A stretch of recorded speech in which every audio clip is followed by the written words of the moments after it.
Pada video kali ini kita akan membahas materi menginterpretasi teks laporan hasil observasi.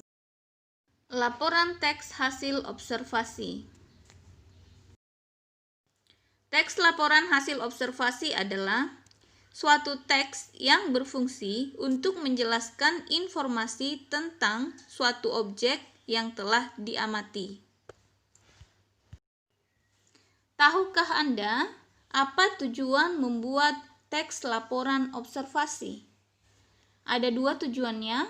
Yang pertama, mendapatkan informasi dan penjelasan rinci tentang suatu hal dari sudut keilmuan. Yang kedua, menyampaikan segala hal yang diperlukan berdasarkan hasil peninjauan atau pengamatan secara rinci, sistematis, faktual, dan cermat kepada pembaca. Maksud dari tujuan yang kedua, menyampaikan segala mendapatkan hal yang informasi dari secara rinci, sistematis, maksudnya adalah cermat bahwa teks laporan hasil observasi secara rinci maksudnya itu sesuai dengan apa yang terjadi pada saat yang benar-benar kita sedang mengamati suatu objek. Secara sistematis, maksudnya adalah harus mengikuti aturan penulisan bagian-bagian atau unsur-unsur dalam laporan. Faktual maksudnya adalah harus sesuai dengan fakta yang ada, kenyataan yang terjadi di lapangan. Kemudian cermat maksudnya di sini adalah saat melakukan observasi kita harus melakukannya dengan benar-benar sesuai dengan keadaan yang terjadi pada saat itu. Jadi hasil observasinya tidak boleh mengada-ngada. Sistematika laporan hasil observasi terdiri dari 6 bagian. Bagian yang pertama yaitu halaman depan, terdiri dari cover atau sampul, kata pengantar, dan daftar isi. Yang kedua yaitu pendahuluan. Yang ketiga adalah pembahasan, yang keempat adalah penutup, bagian yang kelima daftar pustaka, dan bagian yang keenam adalah lampiran. Ini adalah contoh pembuatan cover atau sampul.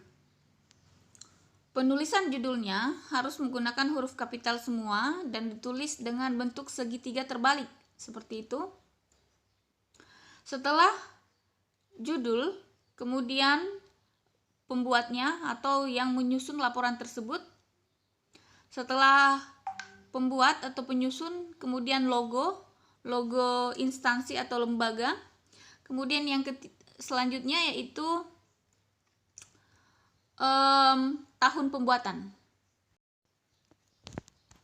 Jadi pada bagian kata pengantar itu terdiri dari 3 paragraf. Paragraf pertama yaitu ucapan terima kasih kepada Tuhan Yang Maha Esa.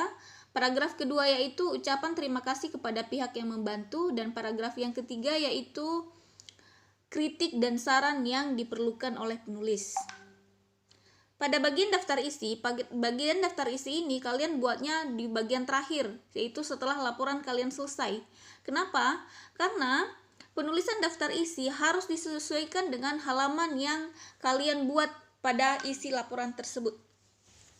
Oke, sekarang kita masuk pada bagian isi laporan. Isi laporan terdiri dari pendahuluan, pembahasan, dan penutup. Ini adalah laporan yang paling singkat ya, yang paling standar, yang paling sederhana. Ada 3 bagiannya. Untuk bagian pendahuluan itu terdiri dari latar belakang, rumusan masalah, dan tujuan. Latar belakang itu adalah apa yang menjadi tolak ukur, apa yang menjadi dasar kalian membuat laporan tersebut, atau apa yang menjadi alasan sehingga kalian membuat laporan tersebut. Rumusan masalah ini harus sejalan dengan tujuan. Apa yang hendak kalian capai pada observasi atau pada saat kalian mengamati, maka itulah yang akan menjadi rumusan masalah kalian. Selanjutnya, bab pembahasan. Pada bab pembahasan ini sesuai dengan apa yang akan kalian lakukan ya. Kemudian yang ketiga, bab penutup. Bab penutup itu terdiri dari 2, yaitu kesimpulan Dan yang kedua adalah saran. Jadi kesimpulan dan saran sesuai dengan fakta atau sesuai dengan kejadian yang kalian alami pada saat membuat observasi dan membuat laporan tersebut. Nah, yang ketiga, yang bagian keempat yaitu daftar pustaka. Penulisan daftar pustaka ini penting, kenapa? Agar kalian tidak disebut sebagai plagiator. Jadi saat kalian mencopot beberapa pendapat dari buku atau beberapa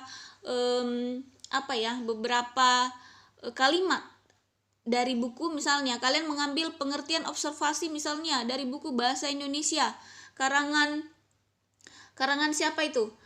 Pengarangnya siapa? Nah, kalian harus mencantumkan buku tersebut, nama bukunya, kemudian tahun terbitnya, kemudian siapa yang membuatnya, kemudian penerbitnya apa. Begitu ya. Jadi daftar pustaka itu adalah referensi kalian atau bahan-bahan kalian saat melakukan laporan hasil observasi atau saat menyusun laporan hasil observasi. Nah, yang terakhir adalah lampiran, yaitu berupa kegiatan-kegiatan yang kalian lakukan selama kalian melakukan observasi. Oke, untuk hari ini kita cukupkan materinya, nanti kita lanjutkan lagi yang lebih jelas pada pertemuan atau pada video berikutnya. Sekian, terima kasih.